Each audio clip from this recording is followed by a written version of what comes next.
Good evening everyone, welcome back to my channel. कैसे हैं आप सब लोग। तो first of all sorry from my side कि मैं आप लोगों के काफ़ी सारे कमेंट्स का जवाब नहीं दे पा रही हूँ। As I told you I am out of station, but जल्दी मैं वापस आ जाऊँगी एंड अगेन मैं आप लोगों को बहुत सारी वैकेंसीज़ बताऊँगी ऑल ओवर इंडिया। मैं आप लोगों के कमेंट्स पढ़ पा रही हूँ पूरे, और उनका रिप्लाई मैं अपनी वीडियो के थ्रू करूँगी। एंड जितने भी कैंडिडेट्स हैं जो 8 जून को नेवी चिल्ड्रन स्कूल के लिए अपीयर हुए थे, मैं उन लोगों के लिए ये बता दूं, आई नो कि आप लोग बहुत बेसब्री से अपने रिटन टेस्ट के रिज़ल्ट का वेट कर रहे हैं। तो आप लोगों का रिटन टेस्ट जो है डेफ़िनेटली इसी वीक आप लोगों का रिज़ल्ट आ जाएगा।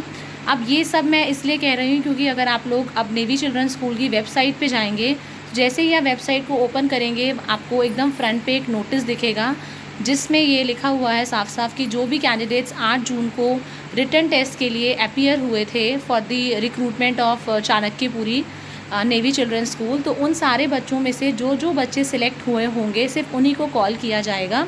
और अगर आप लोगों का होपफुली आप लोगों का वेबसाइट पे ईमेल के थ्रू, मैंने आपको बताया था कि वेबसाइट पे लिस्ट ऑफ कैंडिडेट्स निकलती है, तो होपफुली वो लिस्ट भी नहीं निकलेगी और जो जो बच्चे सिलेक्ट हुए होंगे उन लोगों को कॉल डेफिनेटली आएगा। चाहे आप लोगों ने वहाँ पे अपनी जब फॉर्म फिल किया होगा आप लोगों ने अपनी ईमेल आईडी भी ज़रूर फिल की होगी। अगर आप लोगों ने करेक्ट ईमेल आईडी फिल करी है तो आप बस मान लीजिए कि कल या परसों तक आप लोगों का रिज़ल्ट आ जाएगा। साथ में आप लोगों को कॉल भी आएगी फॉर द इंटरव्यू। आप वेबसाइट पे जाके चेक कर सकते हैं, ये अभी अभी थोड़ी देर पहले ही नोटिस अपडेट हुआ है। एंड नेक्स्टली मैं आप लोगों को ये बताऊंगी अगर आप वहाँ के इंटरव्यू के लिए सिलेक्ट होते हैं कल या परसों तक, आप लोगों को क्या क्या चीज़ें करके जानी है। सो कुछ चीज़ें जो हैं आप लोगों को इंटरव्यू के लिए पक्का करके जानी है। It is the experience of only the candidates who are selected for the navy children school. सबसे पहले बहुत अच्छा अपना सेल्फ़ इंट्रोडक्शन करके जाएंगे प्रिपेयर। मैं आप लोगों को बताऊंगी सेल्फ़ इंट्रोडक्शन आप कैसे प्रिपेयर कर सकते हैं, कैसे उसको बहुत अट्रैक्टिव बना सकते हैं। Self introduction in English only. Yes, जो हिंदी टीचर्स हैं या संस्कृत की टीचर्स हैं अगर वो हिंदी में भी प्रिपेयर करेंगी तो कोई प्रॉब्लम नहीं होगी, बट जितने भी बाकी कैंडिडेट्स हैं वो सारे के सारे इंट्रोडक्शन अपना इंग्लिश में ही प्रिपेयर करेंगे। सेकेंड थिंग मैं आप लोगों को ये बता दूं, आपको हमारी जो NEP 2020 आई है उसके बारे में आपको कंप्लीट इन्फॉर्मेशन होनी चाहिए।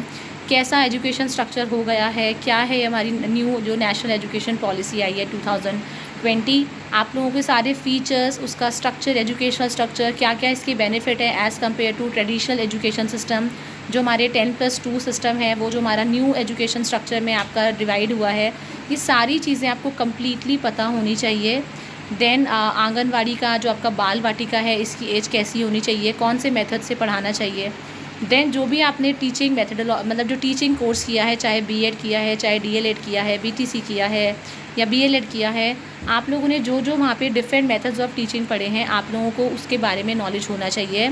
स्पेशली अपने सब्जेक्ट के बारे में, अगर आप मैथ्स के टीचर हैं तो मैथ्स को आप एक अट्रैक्टिव वे में एक्सपीरियंशियल लर्निंग से कैसे पढ़ा सकते हैं, कौन सा मेथड आप यूज़ करेंगे। तो बहुत सारे मेथड मैथ्स के हैं। सीनियर क्लासेस के लिए कौन सा मेथड चलता है, जूनियर क्लासेस में आप मैथ्स का इंट्रोडक्शन है कैसे देंगे, कोई टॉपिक आपको दे देंगे। सिमिलरली आप लोगों साइंस के टीचर हैं तो आप लोगों को पता होना चाहिए साइंस के अंदर कौन सा वाला जो मेथड होता है जिससे बच्चों को बहुत जल्दी समझ में आता है। लर्निंग बाय डूइंग कौन सी एक्टिविटी होती है, एक्सपीरियंशियल लर्निंग, ये आपको कंप्लीट डिटेल पता होनी चाहिए। हो सकता है आप लोगों को वहाँ पे ऑन द स्पॉट टॉपिक दे दिया जाए और आपको बताया जाए कि आपको इस टॉपिक को कौन से मेथड से पढ़ाएंगे।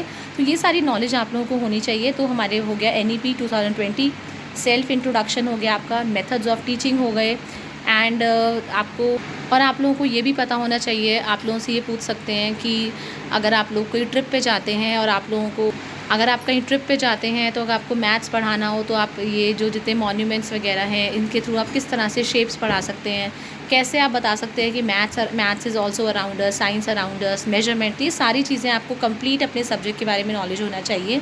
And then next, why do you want to join navy children school. ये बहुत अच्छा बेस्ट क्वेश्चन है कि आप नेवी चिल्ड्रन स्कूल को क्यों ज्वाइन करना चाहते हैं। तो आपको बहुत अच्छे से प्रिपेयर करके जाना है एंड अपनी प्रीवियस जॉब जहाँ पे भी आप अभी प्रेजेंटली जॉब कर रहे हैं तो आप लोगों को पता होना चाहिए उसके बारे में, आप क्या क्या वहाँ पे रिस्पॉन्सिबिलिटीज़ निभा रहे हैं, वहाँ पे क्यों छोड़ना चाहते हैं।